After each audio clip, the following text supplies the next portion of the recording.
What's up, guys? Otaku Wrestling Fan here today for your Monday Night Raw recap. Raw starts off and we have Kevin Owens in the ring, and he goes on about how he's going to defeat Goldberg at WrestleMania. Nope. Fastlane. Not WrestleMania. I'm a genius.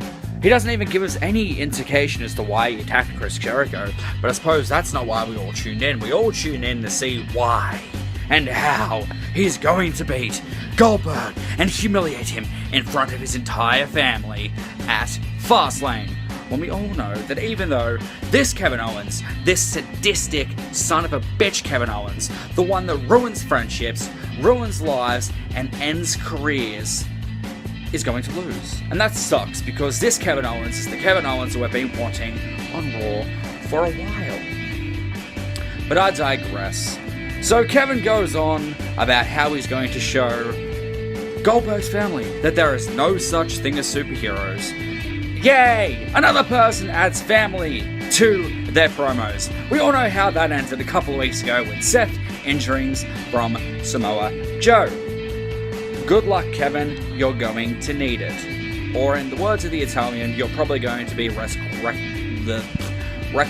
in pace, meaning rest in peace. But I digress. Next up on Raw, we had a number one contenders match for the tag team titles, which was Shamzaro versus Enzo and Cass. And Enzo and Cass pick up the victory because we can't have nice things. What more do you want? It's very unfortunate. Backstage, Mick Foley sees Kevin Owens and he tells him that he can't leave because he's got a match tonight against Sami Zayn.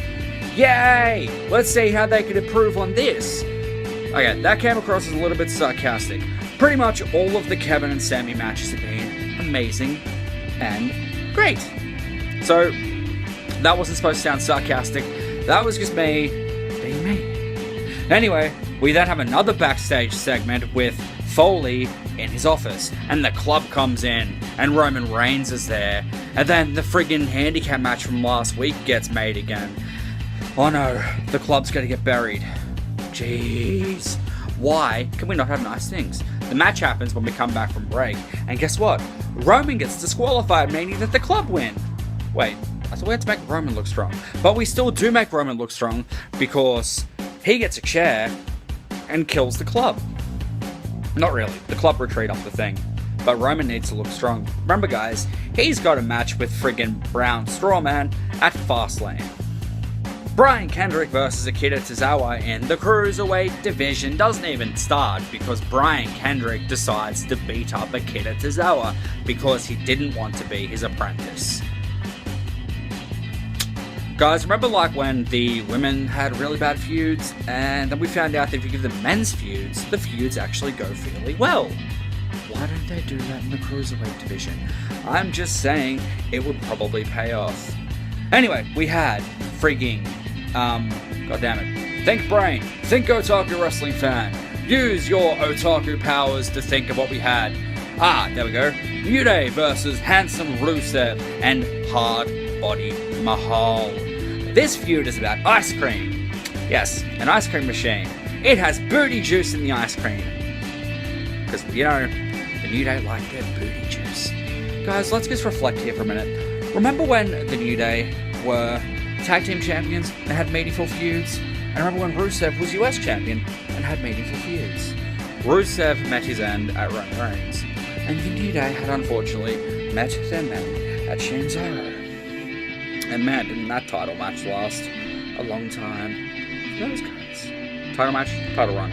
You know what I mean. But anyway, New Day pick up the win, and Xavier Woods manages to smash an iPad after he finds out that Lana has hacked their thing and found their ice cream machine recipe. Guys, she's Russian. She knows how to hack things.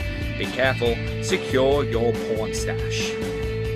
Jack Gallagher is in the ring for a contract signing. He signs the contract, and Adrian Neville comes out, and he signs the contract. Guys, we had a contract signing when nothing happened.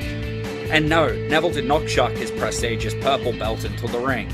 That's a first. Good to see that he's finally treating that purple leather strap like it should be. Gallagher invites Neville to sit down for some tea and bickies because, you know, they're British. Come have a cuppa with me, governor. Neville tells us that Gallagher is not a real British person. Real British people are a bit rougher around the edges like Neville. Well, if Gallagher's not a real British person, does that mean he's Irish? Because he does look a bit like Seamus. Anyway, Gallagher headbutts Neville. Neville retreats. Pretty much sums up the contract signing, and no, we can't have a contract signing where nothing happens.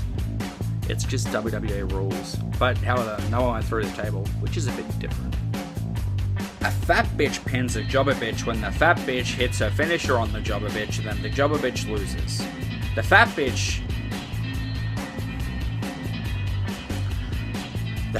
then has an interview where she says that the only reason that the lovable Lydia Bailey bitch hasn't lost her title is because the fat bitch hasn't tried getting it yet. I have two questions. Number one, why does she wear such a revealing outfit? It really doesn't leave anything to the imagination, and it's kind of bad. Number two, why aren't any of the jobbers hot? Like, I get it, they're not supposed to probably deter from most of your divas or women or whatever you want to call them, but they're usually just not hot. Like, I don't think I've seen a single hot female jobber. Just chucking it out there. WWE, get hotter chicks to come in and be sat on by Nia. Just for me, please. I'm not even going to try to explain the next segment, okay? It essentially comes down to Charlotte getting a rematch at Fastlane, because Fastlane is a pay-per-view, and then Charlotte will regain her Women's Championship, and then Bayley versus Sasha versus Nia versus Charlotte would happen at WrestleMania with somebody pinning Charlotte in the middle of the ring. Stripper Flair versus Charlotte Banks ends with the bank statement because apparently since you're Ric Flair's daughter, Charlotte, you don't have any money. The bank always wins against the Flairs. We have a backstage interview with Brock Lesnar where he does this a lot.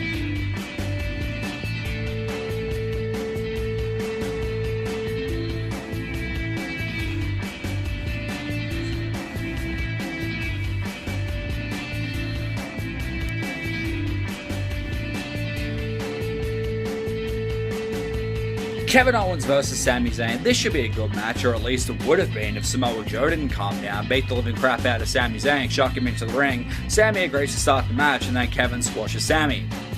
Actually, no, now that I think about it, that's actually a pretty good way of solidifying Joe as a good heel, Sami as a babyface in peril, and Kevin as a sadistic heel. Good going, WWE. I'm actually proud of you. And then our main event of the evening, Braun Strowman versus The Big Show. Yes, that's main event quality right there. Let's give you 3 seconds to decide who you think's going to win. It's fine, I can wait, I'll just sit here. If you picked Braun Strowman, you would be correct. Well done. Roman then comes out, and then those two get into a brawl, and Strowman leaves Roman laying, because you need to make Strowman look strong. That's good to know. Anyway, the headlining features for next week's Raw are Goldberg reacting to Kevin Owens because he's next, and a Rollins with Seth interviewing. Should be quite interesting. Let's see how Raw goes. I'm going to give this one poop out of poop. And that is it for Otaku Wrestling Fan. Let me know what you think of my new set. It's literally bricks and stuff. Good to know. But this is a bit different, so hopefully it went okay. Peace.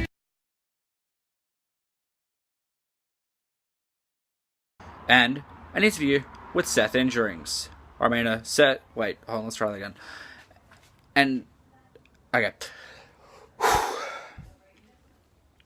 And Seth interviewings, god damn it, and a Rollins was, okay. And an interview,